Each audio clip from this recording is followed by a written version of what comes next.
She had no shoes when she walked into the audition room. Nobody noticed at first. The cameras were pointed at the stage. The audience was scrolling their phones.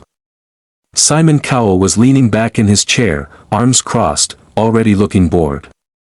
And then a small girl stepped out from behind the curtain, barefoot, wearing a faded yellow dress, holding nothing but her own trembling hands.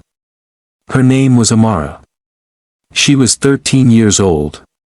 She had flown from Manila to London with a one-way ticket paid for by her neighbors, who had pooled together whatever coins they could spare from their own empty pockets. She didn't have a return ticket. She didn't have a backup plan. She had one song. And she believed, with every fragment of her bruised little heart, that it was enough. The audience murmured when they saw her. Not kindly. Someone laughed. A low, sharp sound from somewhere in the back rows. Amara heard it. She always heard everything. That was the curse of a child who had spent years listening for the sound of her mother's breathing in a hospital room, training her ears to catch the softest signals of life. Her mother had been sick for 3 years. A disease that had no name they could afford to give it, only symptoms, the coughing, the weight loss, the way she faded a little more with each passing month, like a photograph left too long in the sun. Amara had spent those 3 years singing to her. Every night. In a tiny room with one window and a broken fan, she sang her mother back from the edge of sleep, back from pain, back into something that almost felt like peace. Music was not Amara's hobby. It was her medicine. Simon leaned forward when she said her age. 13.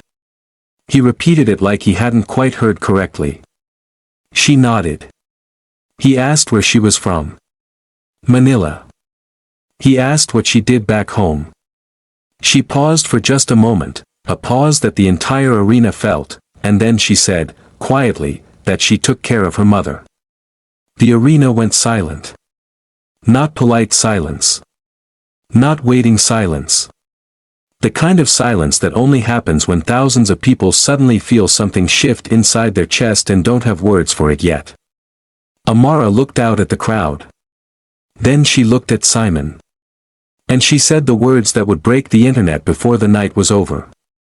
I'm not singing to win. I'm singing so my mother can hear me, wherever she is tonight. Nobody in that arena knew what she meant. Not yet. The music started. A single piano note, hanging in the air like a question mark. And then Amara sang. What came out of her was not the voice of a child. It was something older, something that had been forged in 3 years of hospital corridors and sleepless nights and prayers whispered to a ceiling fan that couldn't answer back. It was grief turned into gold.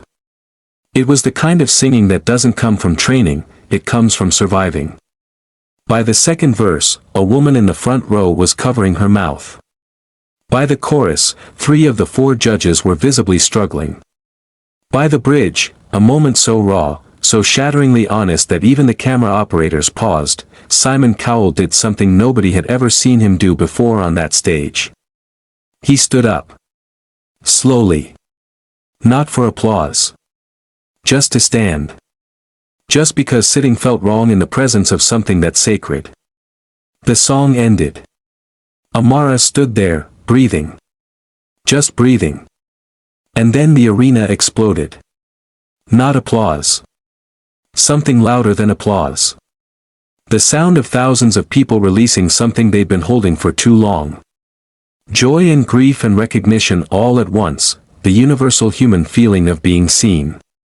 Simon walked to the edge of the judging table. He looked at Amara for a long moment. And when he finally spoke, his voice was not the sharp, precise voice the world knew. It was something quieter.